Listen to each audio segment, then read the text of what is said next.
Irmãos amados, vamos abrir a palavra de Deus no livro de Jó, capítulo 42. Jó 42.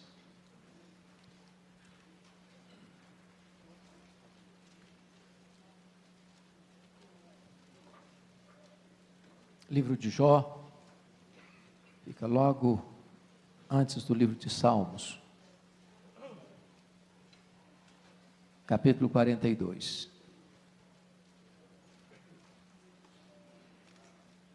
Está escrito: Então respondeu Jó ao Senhor: Bem sei que tudo podes, e nenhum dos teus planos pode ser frustrado.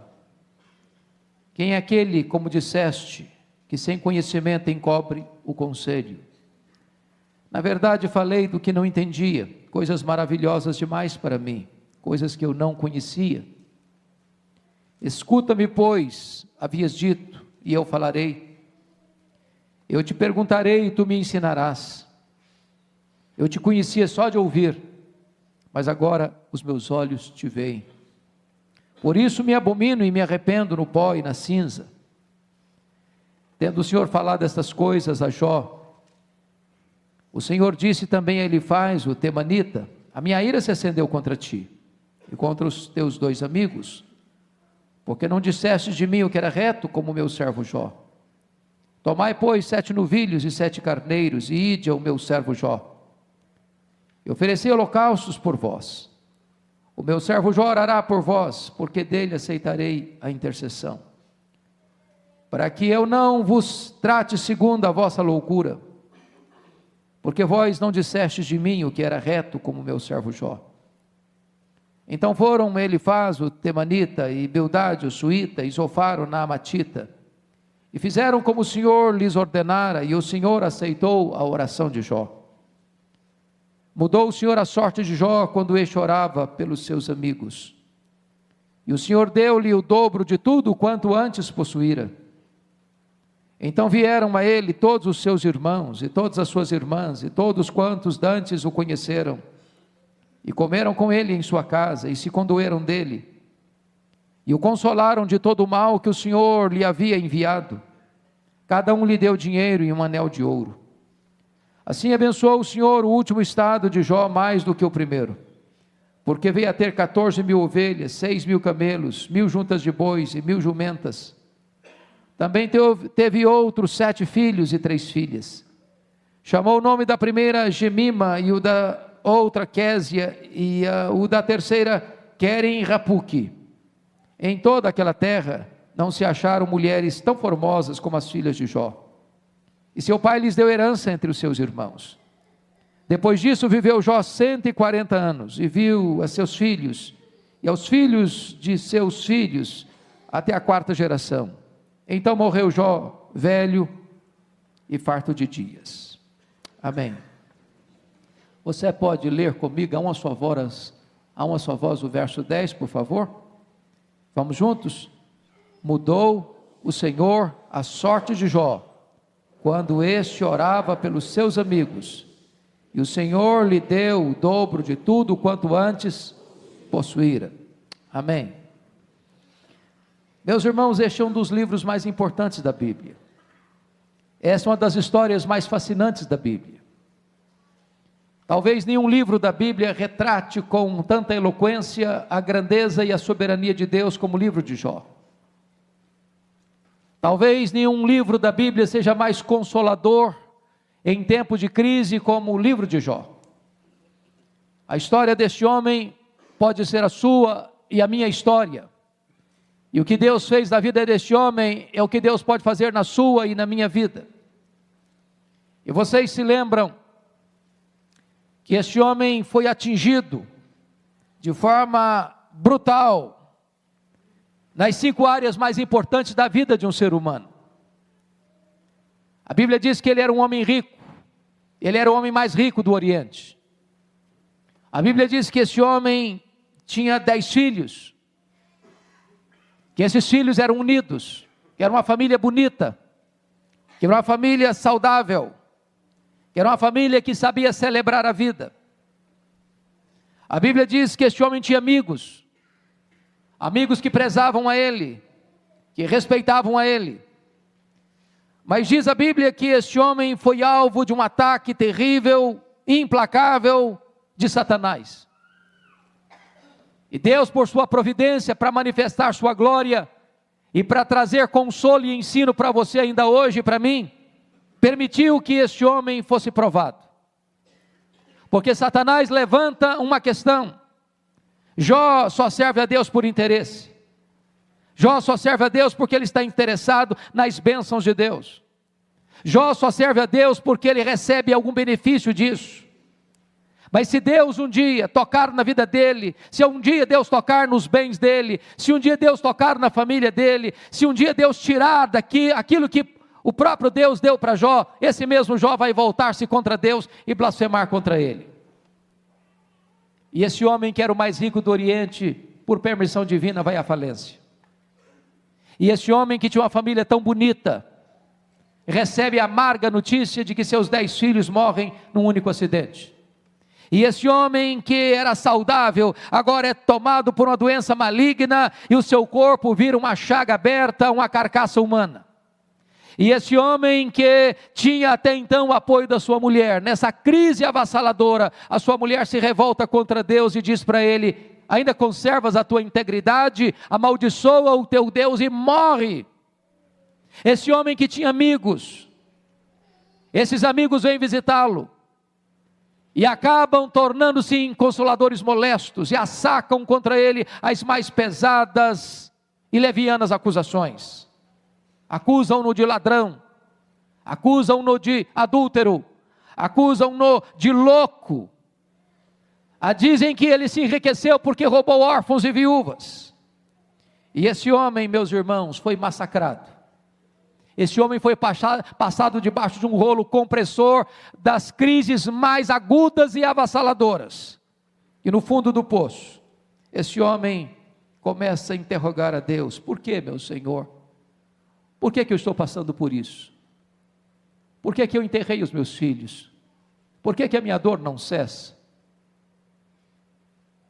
Por que eu não morri no ventre da minha mãe para não passar por isso? Por que eu não morri ao nascer para não ter que enfrentar esse drama? Por que eu não morri de fome na minha infância para não lidar com essa crise na fase adulta? Por que o Senhor não termina com essa história e me mata? E diante de tanta crise, diante de tanta dor, diante de tanto sofrimento, diante de tantas perdas, diante de tantos reveses, diante de tantas tragédias, Deus se calou diante de Jó. Nenhuma palavra, nenhuma explicação, nenhum sinal do seu favor, nenhuma luz no fim do túnel.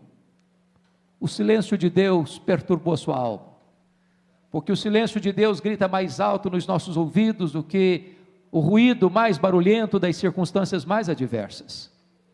E diz a Bíblia que, diante desse silêncio de Deus, esse homem reduzido a nada, esse homem que era rico está pobre, esse homem que era saudável está doente, esse homem que tinha muitos filhos está completamente enlutado porque enterrou todos eles e voltou do cemitério apenas com um passado glorioso e sem nenhum futuro. Esse homem que tinha amigos, os amigos vêm e ainda se insurgem contra ele. Esse homem que tinha na sua esposa um ponto de apoio, recebe da sua esposa uma recomendação: amaldiçoa o teu Deus e morre. Quando as coisas ficaram sem qualquer saída, um beco sem saída, no fundo do poço, diz a Escritura que esse homem ergue do coração um brado de esperança, pois ainda diz: uma coisa eu ainda sei, é que o meu Redentor vive. O meu Redentor vive. Eu não tenho mais nada, eu não tenho dinheiro, eu não tenho saúde, eu não tenho casamento, eu não tenho filhos, eu não tenho amigos, mas eu tenho Deus. Ele vive. E Ele não só vive, Ele é o meu Redentor. E apesar de toda a crise que eu estou vivendo, eu sei de uma coisa: eu verei o meu Redentor. Nessa crise terrível, Deus resolve romper o silêncio. não para responder às perguntas de Jó, não para esclarecer as queixas de Jó, mas Deus rompe o silêncio para revelar a Jó a sua grandeza e o seu poder. E Deus neste livro vai fazer para Jó tantas perguntas, aliás, literalmente 70 perguntas, todas elas despejando diante de Jó a sua grandeza, a sua majestade. E Jó começa então a ser como que esmagado debaixo desse senso profundo da glória de Deus, quando Deus pergunta para ele: ô Jó, onde você estava quando eu lançava os fundamentos da terra? Ô Jó, onde você estava quando eu espalhava as estrelas no firmamento? Ô Jó, onde você estava quando eu cercava as águas do mar para que elas não invadissem a terra? E Deus foi se revelando a Jó, Deus foi mostrando a Jó a sua grandeza, a sua majestade, o seu poder, a sua glória, a sua magnificência. E então diz a Escritura que Jó vai se encolhendo diante da grandeza dessa revelação, e vai então expressar o que está neste capítulo 42. Eu gostaria que você, com a sua Bíblia aberta comigo no texto, pudesse examinar o que ele vai conhecer de Deus, esse Deus da restauração. A primeira coisa, irmãos, que eu chamo a atenção de vocês, está no verso 1 e 2. Então respondeu Jó ao Senhor: bem sei que tudo podes. Como esse texto para mim é consolador. Como esse texto abre para nós uma clareira na escuridão do futuro. Como esse texto lança luz nas nossas trevas. Porque todos nós, irmãos, estamos cercados por fraquezas, por limitações, por uma impotência radical da nossa própria natureza. Nós temos limites, nós não podemos tantas coisas. Sonhamos, planejamos, desejamos, lutamos, mas nós não podemos tudo. Temos limitações profundas. O nosso corpo vai ficando velho, fraco, doente. Chega um momento que ele não tem mais vida, precisa ser levado para a sepultura. Temos fraquezas físicas. Há momentos na nossa vida que nós somos como um vaso muito frágil, quebradiço, como um cristal que se trinca, que se quebra, que vira pó, que vira caco, porque temos tantas limitações emocionais. Há momentos na vida em que nós fraquejamos, em que nós caímos, que nós tropeçamos nas nossas próprias pernas. Nós pecamos contra Deus, nós pecamos contra nós mesmos, nós pecamos contra o nosso irmão, nós pecamos contra a nossa consciência, nós pecamos porque temos fraquezas morais, somos fracos demais, somos contraditórios até, somos até paradoxais. Nós queremos fazer algo e fazemos o contrário do que queremos. Nós não queremos fazer algo e acabamos praticando aquilo que não queremos fazer. Mas é tão bom saber, irmãos, e tão bom afirmar o que esse texto vai dizer, mas uma coisa eu sei, é que o meu Deus tudo pode. Para Ele não é impossíveis, para Ele não tem causa perdida, para Ele não tem problema sem solução, para Ele não tem doença incurável, para Ele não tem vida irrecuperável, para Ele não tem casamento sem solução, para Ele não tem problema sem resposta. Ele é o Deus dos impossíveis, Ele é o Deus Todo-Poderoso, Ele é o Deus infinito, Ele é o Deus imenso, Ele é o Deus eterno, Ele é o Deus imutável, Ele é o Deus onipotente, Ele é o Deus onipresente, Ele é o Deus onisciente, Ele é o Deus transcendente, Ele é o Deus soberano, Ele é o Deus que está sentado no alto e sublime trono, Ele é o Deus que tem as rédeas da história em suas mãos, Ele é o Deus que dirige a história, Ele é o Deus que dirige as nações, Ele é o Deus da sua vida, Ele é o Deus desta igreja, Ele é o Deus dos impossíveis, Ele tudo pode. Quantas vezes, na caminhada da vida, nós ficamos desanimados, porque olhamos para a enormidade da nossa fraqueza. E se nós olharmos para a enormidade da nossa fraqueza, nós nos desesperamos. Mas é hora de nós levantarmos os olhos, e olharmos para a grandeza do Deus que nós temos. Quão grande é o seu Deus, quão forte é o seu Deus, quão poderoso é o seu Deus. Quanto pode o seu Deus?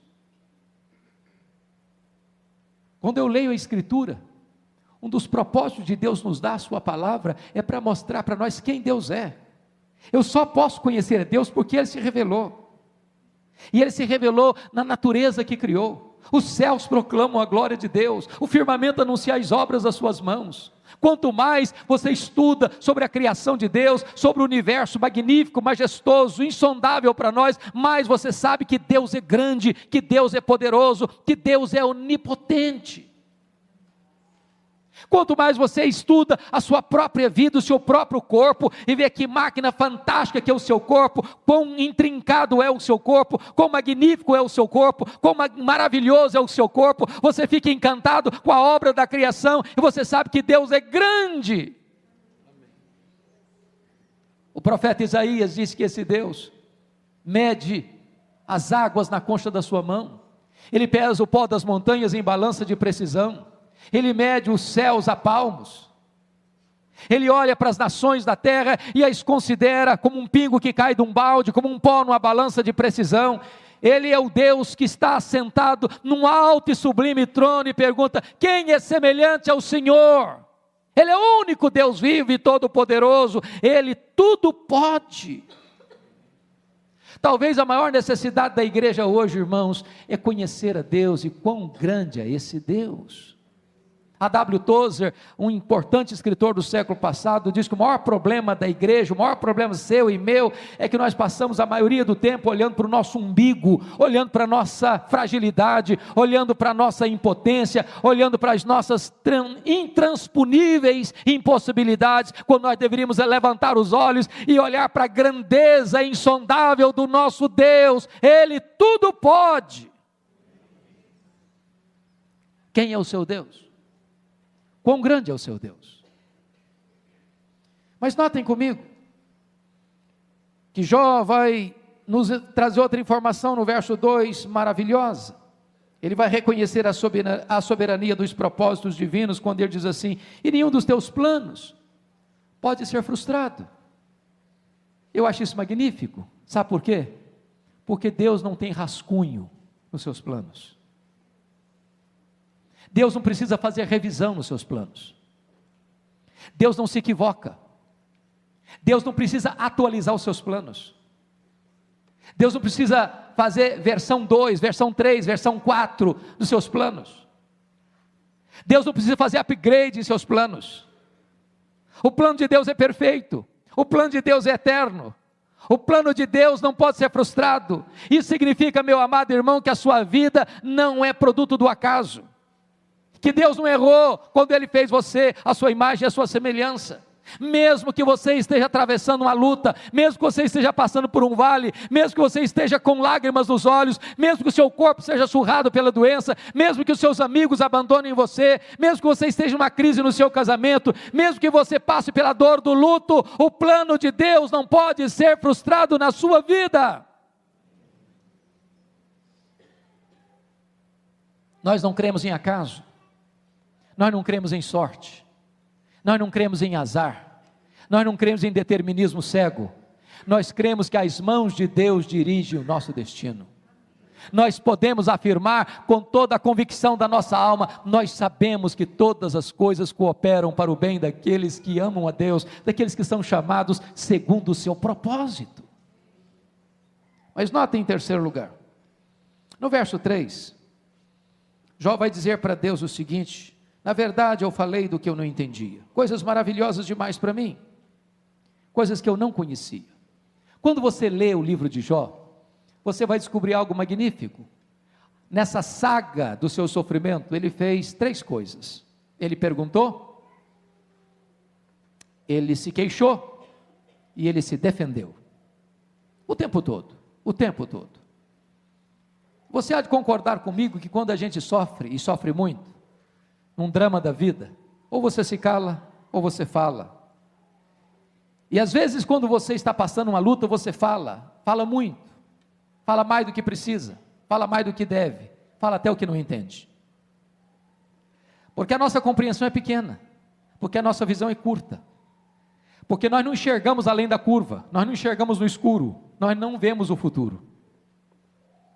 Então Jó, nas suas queixas, se queixou muito de Deus. Ele levantou aos céus 34 queixas contra Deus.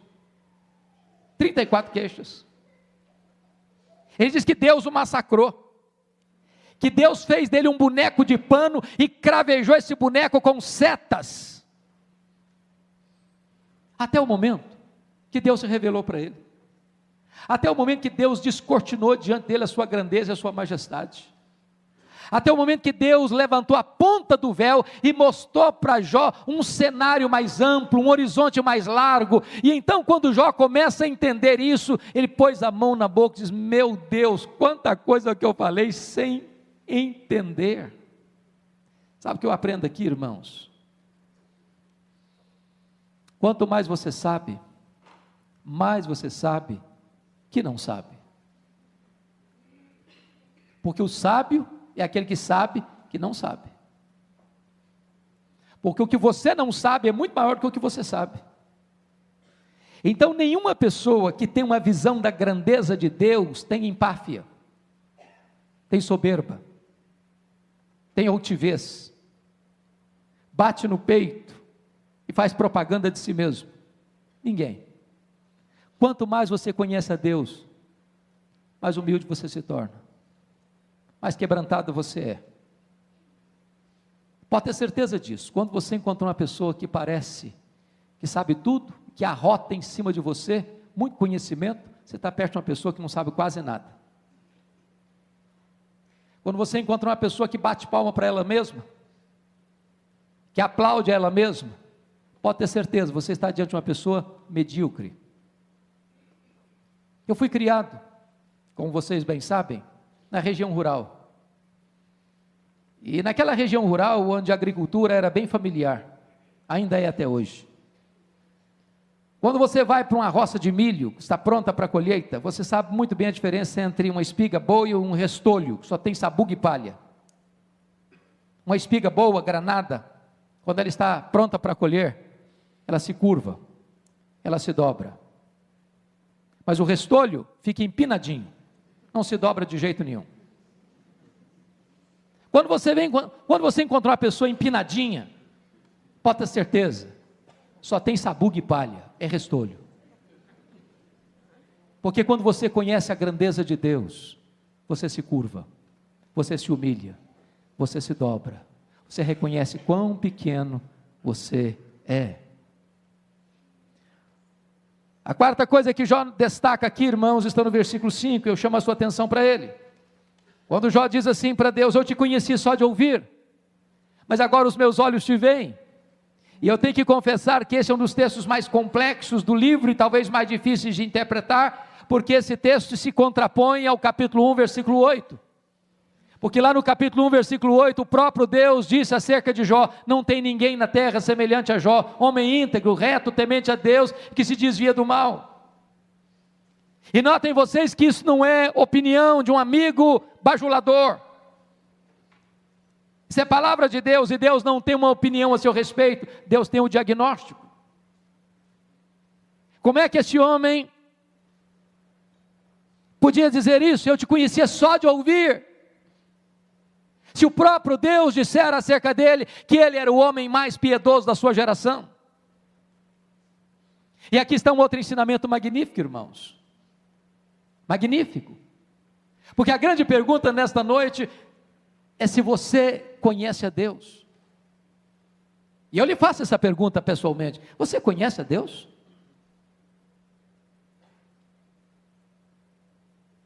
Mas antes de você dar uma resposta, eu vou fazer uma segunda. Quanto você conhece a Deus? Quanto? Porque às vezes nós conhecemos a Deus de ouvir falar. O Deus do nosso pai, o Deus da nossa mãe, o Deus do nosso avô, o Deus da nossa avó, o Deus da nossa igreja, o Deus da nossa denominação, o Deus do nosso amigo. Eu pergunto a você: você conhece a Deus? Que experiência você tem com Ele? Quem Ele é para você? Você já tem provado que esse Deus é real na sua vida, na sua história? Se você olhar a Escritura, está lá em João 17,3, que a própria essência da vida eterna é conhecer a Deus e a Jesus Cristo a quem enviaste. Para sintetizar isso, eu quero dizer para você que conhecer a Deus é a própria essência da salvação, é exatamente isso que significa vida eterna, é exatamente isso que você e eu faremos por toda a eternidade no céu.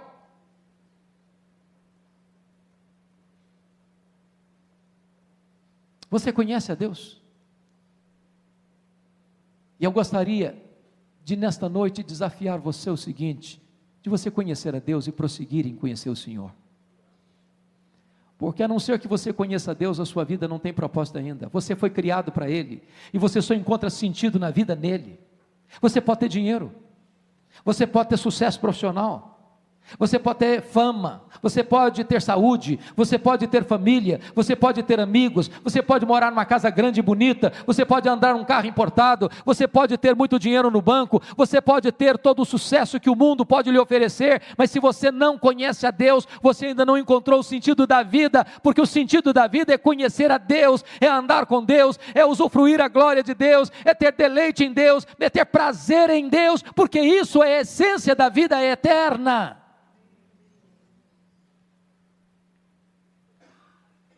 A quinta coisa que Jó vai mostrar para nós, está no versículo 6, confira comigo. Por isso eu me abomino e me arrependo no pó e na cinza. Essa é outra verdade estonteante que Jó nos informa. Porque pensem vocês, que quando esse homem chega fazendo essa confissão, eu me abomino e eu me arrependo no pó e na cinza, isso fica bem talvez na boca de um assassino, de um ladrão, de um corrupto. Mas pense comigo, o homem mais piedoso do mundo fazendo uma confissão dessa. É chocante, parece até contraditório, parece até que escandaliza a gente. E aqui eu aprendo outra lição maravilhosa. Qual foi a última vez que você viu uma confissão de pecados com lágrimas nos olhos? Qual foi a última vez que você viu alguém como aquele publicano batendo no peito, dizendo assim, ai de mim, Senhor, tem misericórdia de mim? Qual foi a última vez que você viu alguém passando por aquilo que os puritanos chamavam de a agonia do arrependimento? Nós vivemos uma geração rasa, superficial, encantada com si mesma, narcisista, hedonista. Nós vivemos uma geração que não tem mais consciência de pecado, que não chora mais pelos seus pecados. E sabem por que não fazemos isso? É porque nós não estamos contemplando a majestade de Deus, a santidade de Deus, a glória de Deus. Quanto mais nos afastamos de Deus, menos enxergamos o nosso pecado. Quanto mais perto de Deus, mais choramos pelos nossos pecados. As pessoas que mais lamentam e choram os seus pecados, não são as pessoas que mais pecam, são as pessoas que mais perto de Deus andam. Quem está longe de Deus, não tem sensação de pecado, não tem consciência de pecado, não se arrepende de pecado, porque quem está nas trevas, não vê a sujeira do pecado, a não ser que você vá para a luz, a não ser que você esteja na presença de Deus, a não ser que você conheça a Deus, você jamais chorará também pelos seus pecados.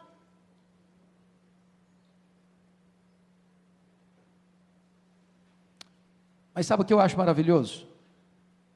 E eu quero dar este foco para encerrar a minha mensagem. É que o Deus que Jó conhece é o Deus da restauração. É o Deus da restauração. E o livro todo trata deste ataque de Satanás, com a permissão de Deus a Jó, nas 5 áreas mais importantes da sua vida: a sua vida financeira, a sua saúde, os seus filhos, o seu casamento e as suas amizades. Qualquer área dessa que for atingida, irmãos, desequilibra a gente, não é verdade? Uma pessoa rica perder tudo que tem, irmãos, é um desespero. Quando uma pessoa pobre, que não tem quase nada, perde o que tem, ele já está acostumado a viver na magrela mesmo, triunfa a situação. Ele supera muito bem. Mas uma pessoa rica, acostumada com o falso, com o luxo, com a fartura, perde tudo, ele se desorienta, tem gente que dá um tiro na cabeça. Já perdeu tudo. Não é natural um pai ir para o cemitério e sepultar seus filhos, não é natural. pois Jó sepulta seus 10 filhos num único dia. Não é natural um homem, depois de perder os bens e enterrar os filhos, ainda ficar doente, chagado, uma carcaça humana, uma ferida aberta. Não é natural. Não é natural, na crise toda, o casamento ainda se abalar. Não é natural as amizades se estremecerem na crise, porque o verdadeiro amigo é aquele que chega quando todos saíram, e é bálsamo em vez de vinagre na ferida. Pois Jó enfrenta tudo isso. E agora olha comigo, eu queria que você lesse outra vez o verso 10. Vamos juntos, o verso 10. Mudou o Senhor a sorte de Jó, quando este orava pelos seus amigos, e o Senhor lhe deu o dobro de tudo o que antes possuíra. Por que que Deus disse isso acerca de Jó? Você já parou para perguntar? Por que que Deus restaurou a sorte de Jó quando ele orava pelos seus amigos? Por quê? Deixa eu fazer uma perguntinha para vocês, bem simples, bem fácil. As pessoas falam mal de você ainda? Ou você já está naquele estágio espiritual que ninguém mais fala mal de você?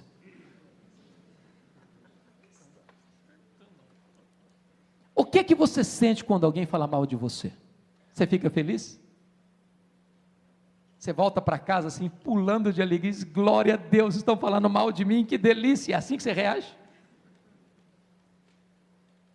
Eu pergunto a vocês, o que que vocês pensam que Jó sentiu quando os amigos dele disseram para ele assim, você é um ladrão, você é louco, cara, Deus matou seus filhos porque você é louco, sabe que você ficou rico? Você é um ladrão, você roubou os órfãos, você roubou os viúvos, você acha que ficou feliz com isso? O que que vocês acham que Jó sentiu ao ouvir essas críticas? Sabe o que que Deus está dizendo para Jó? Porque o que ele sentiu está claro no livro todo, ele se defendeu, ele se defendeu, ele se defendeu, ele se defendeu, ele se queixou, ele se queixou, ele se queixou, ele perguntou para Deus, ele perguntou para Deus, e sabe de uma coisa? Quem se defende às vezes, sabe o que tem no coração? Dor, mágoa, ressentimento, tristeza. Sabe o que Deus está falando para Jó? Ô Jó, você quer ser curado, filho? Você quer ser restaurado? Saia desta arena da autodefesa e entre na brecha da intercessão. Enquanto você se defender, Jó, tem mágoa no seu coração. Mas não é possível você orar por alguém e ter mágoa desse alguém ao mesmo tempo. Então Jó, esprema o pus da ferida. Então Jó, saia deste campo da autodefesa, para de se defender. Pare de se defender, comece a interceder, comece a colocar esses críticos seus no altar, comece a colocar-se na brecha em favor deles, e diz a Bíblia que quando Jó saiu do campo da defesa para o campo da intercessão, Deus restaurou a sorte de Jó. Talvez você que está aqui hoje, tenha sofrido por perdas na sua vida, perdas financeiras, perdas na saúde, perdas por causa do luto, perdas por causa do rompimento de um casamento, ou do estremecimento de um relacionamento conjugal, perdas porque amigos que caminharam com você não caminham mais. Talvez você está aqui machucado, ferido, magoado, com tantos reveses na vida. Deus está dizendo para você nesta noite, pare de se defender, pare de reclamar, pare de murmurar, pare de azedar a sua alma, comece a orar, comece a interceder, até por aqueles que machucaram você. Sabe o que Deus faz? Deus restaura 5 áreas que Satanás tentou destruir na vida de Jó. A primeira área que Deus restaurou, confira comigo aí, versículo 16. Deus restaurou a saúde de Jó, pois está escrito, depois disso viveu Jó 140 anos, e viu a seus filhos, e os filhos de seus filhos, até a 3ª e 4ª geração, e eu imagino que não deve ter ficado nem cicatriz e nem sequela, e esse homem viveu longos anos, e morreu farto de dias, diríamos hoje, em ditosa velhice, pois Deus é o Deus que cura. Para Deus não tem doença incurável. A última palavra não é da ciência, a última palavra é do Deus vivo. A segunda área que Deus restaurou está no versículo 12, confira comigo. Deus restaurou a área financeira. Se no capítulo 1, versículo 3, Jó era o homem mais rico do Oriente, ao receber tudo em dobro, ele era duplamente o mais rico. Deus é o Deus da restituição. Ele pode pegar um empresário quebrado e fazer dele um empresário de sucesso. Ele pode pegar alguém que está lá desempregado, passando lutas, recebendo cesta básica e colocá-lo no topo de uma empresa. Ele pode pegar um jovem que acabou de sair da faculdade com canudo na mão, mas sem emprego, e abrir-lhe uma porta fantástica de trabalho e emprego. Ele é o Deus da restituição. A terceira área que Deus restaurou, confira comigo o versículo 8, foi a área das amizades. E eu acho isso magnífico, sabem por quê? Porque um dia Deus chegou para os amigos de Jó, que acusavam Jó, e disse assim para eles: vocês lembram aquele homem que vocês criticaram? Pois é, aquele homem que vocês criticaram é mais justo que vocês. Vocês vão ter que ir lá nele, para ele orar por vocês, porque a oração que eu vou ouvir para restaurar vocês é a oração daquele homem. E sabe o que Deus está fazendo com Jó aqui? Deus está honrando Jó. E eu aprendo uma lição aqui: você não precisa se defender, você precisa orar. Porque quando você anda com Deus, Deus defende você. Quando você anda com Deus, as pessoas que criticaram você vão ter que voltar a você e mudar de opinião a seu respeito. Deus restaura Jó e Deus restaura os amigos de Jó. Mas a quarta área que Deus restaurou é o casamento. É o casamento. Embora o texto não deixe com todas as letras que foi com a mesma mulher, tudo nos faz crer que sim. Porque do contrário, Deus teria dito que ele teria casado com outra mulher. Agora eu só penso um pouquinho aqui, talvez você pudesse me ajudar com a mente de um brasileiro. Pense comigo se Jó fosse brasileiro. Porque na hora que ele estava passando uma magrela, a mulher disse para ele: morre. Mas morre logo, já está incomodando. Agora o Jó está com saúde, está com dinheiro, está no topo da pirâmide. O que eu diria para aquela mulher se fosse hoje? Eu diria para ela: morre, mulher, morre. Ou diria para ela: a fila andou, minha filha, a fila andou. Estou noutra. Mas uma coisa que eu acho maravilhosa, sabe qual é? É que Deus não faz a sua obra pela metade. Deus pega os cacos e faz um vaso novo. Deus cura feridas. Deus restaura relacionamentos quebrados. Deus refaz aquilo que o homem desfez. Com Deus sempre tem esperança de restauração. Há algum tempo uma mulher se aproximou de mim para um aconselhamento. Na verdade, eu não veio nem fazer um aconselhamento, eu veio fazer um comunicado. Ela chegou e disse assim: pastor, eu estou dizendo para o senhor que eu vou me divorciar. Eu tomei um susto. E eu olhei bem para ela e disse: você vai fazer o que mesmo? Falei: eu vou me divorciar. E eu perguntei assim: mas por quê? E ela me fuzilou com o olhar e disse assim: pastor, secou. Entendeu? Secou. Está claro ou precisa botar a legenda? Eu olhei para ela e disse: secou, minha filha? Ué, mas se secou, tem esperança? Você não leu na Bíblia lá que a vara de Arão estava seca e Deus a fez florescer? Pois Deus faz florescer o que está seco aí, ué. A mulher arregalou os olhos e disse: o senhor endoidou, pastor, o senhor perdeu o juízo. Estou falando para o senhor que morreu. Está claro agora? Morreu. Entendeu? Falei: morreu, filha? Ué, mas então tem esperança? Você não leu na Bíblia lá que Jesus ressuscita os mortos? Pois ele ressuscita o que está morto aí no seu coração. A mulher balançou a cabeça e falou: pastor, o senhor parece que perdeu o juízo. Eu estou falando para o senhor que acabou, entendeu agora? Acabou. Falei: acabou, filha? Falei: então tem esperança? Você não leu na Bíblia que Deus chama a existência até as coisas que não existem? Pois ele pode chamar a existência até o que não tem no seu coração mais. Você vai fazer o seguinte: você não vai divorciar agora não, nós vamos dar um mês, você vai orar comigo, depois você volta para falar comigo. Depois de um mês ela voltou, e disse assim: pastor, acabou a vontade de divorciar. Estou animada de novo, Deus está restaurando meu coração. Deixa eu dizer uma coisa para você, querido. Tem esperança quando você se volta para Deus. Tem esperança quando você põe a sua causa nas mãos de Deus. Tem esperança quando você se volta para entender que Deus é o Deus da restauração. Mas a última área que Deus restaurou foram os filhos. Confira comigo aí o versículo 13. Também teve outros 7 filhos e 3 filhas. E algumas pessoas questionam, bom, mas se Deus deu tudo em dobro, se ele tinha 10 filhos antes, ele devia ter 20 filhos agora. Outras pessoas argumentam, bom, então não foi tudo em dobro. Então a restauração não foi completa. A questão básica a entender é a seguinte: quando uma ovelha morre lá no campo, o fazendeiro perdeu uma ovelha, é verdade. Mas quando um filho morre, o pai e a mãe não perderam um filho.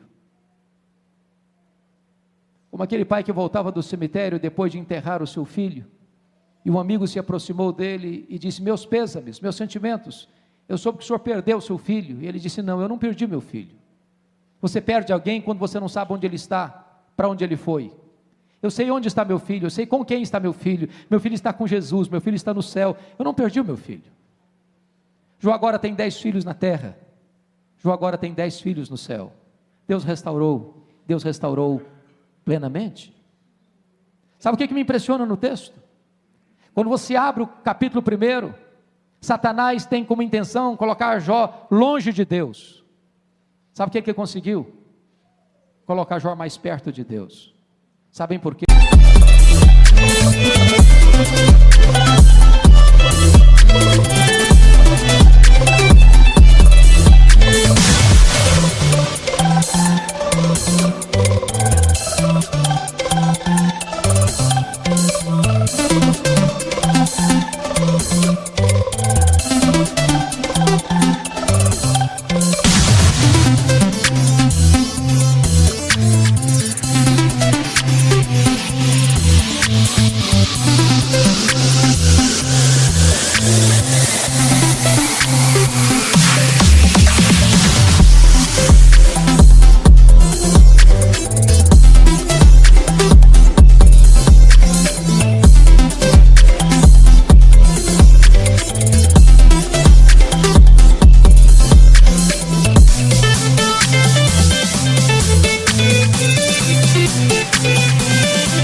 Porque os planos de Deus não podem ser frustrados. Este é o seu Deus, este é o meu Deus, este é o Deus desta igreja, este é o Deus da restauração, este é o grande Deus, maravilhoso Deus, que você e eu possamos viver para a glória dEle, na presença dEle, nos deleitando nele, agora e para todo sempre. Curva sua fronte, por favor, nós vamos orar.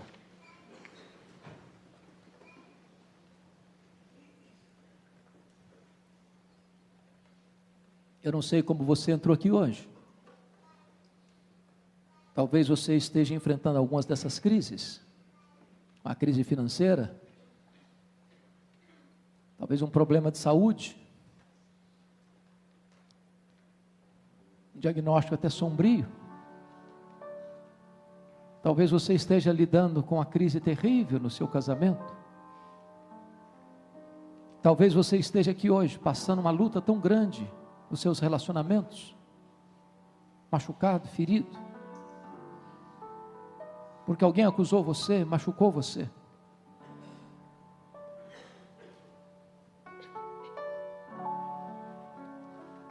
Talvez você esteja aqui hoje vivendo o drama do luto, um drama com seus filhos. Talvez você esteja aqui hoje com tantas perguntas e poucas respostas. Talvez você tenha chorado, você tenha clamado, você tenha perguntado, você tenha questionado, você tenha se defendido e Deus não tem falado nada para você. Pois Deus está aqui hoje. e Ele é poderoso para restaurar a sua sorte. Ele é poderoso para visitar o seu coração. Ele é poderoso para abrir as cortinas dos céus e revelar para você quão grande Ele é, quão poderoso Ele é, quão majestoso Ele é. As suas crises não pegaram Deus de surpresa. Os dramas que caíram sobre a sua cabeça não pegaram Deus de surpresa. Ainda que o inimigo se ande para destruir você, ele não pode tocar em sua vida, a não ser que Deus permita, a não ser que Deus tenha um propósito maior para a sua glória. Então hoje, se você veio aqui precisando de restauração, se hoje você entrou aqui precisando de conhecer esse Deus, e conhecer esse Deus é conhecer a própria vida eterna, é receber salvação, vida eterna, é você ser filho de Deus, membro da família de Deus. Se nesta noite você quer a cura de Deus na sua vida, a restauração de Deus na sua vida, a salvação de Deus na sua vida, eu quero orar em seu favor. E você, onde você está, por favor, ponha-se em pé, se você deseja isso, e eu vou orar por você agora, em nome de Jesus.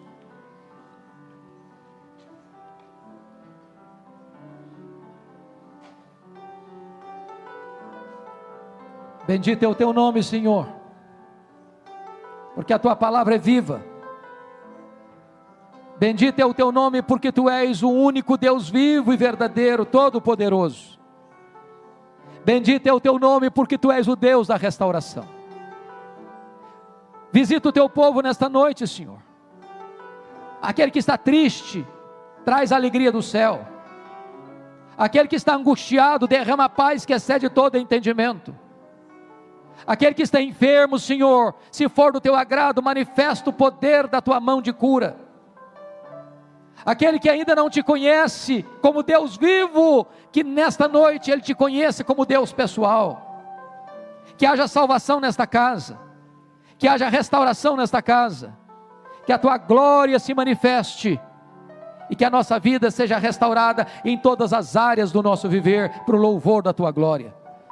Queremos te conhecer mais de perto, queremos estar mais na tua presença, queremos viver os dias que nos restam ainda na tua presença e para o louvor da tua glória, em nome de Jesus, aleluia, amém.